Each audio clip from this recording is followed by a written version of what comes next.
Okay, installing the new push-pull post onto your helmet is fairly simple and straightforward, especially if you currently have a Hans post already attached to your helmet.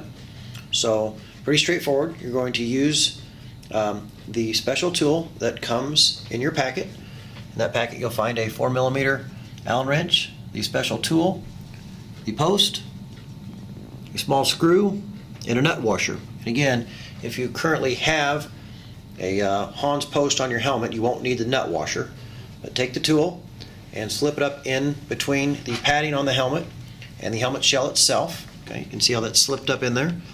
Take the 4mm Allen wrench and simply remove the Hans post.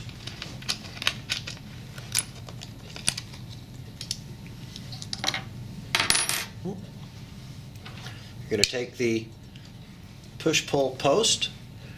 You're going to insert the bolt right into the center. Take your 4mm Allen wrench and simply tighten it up. And that's it.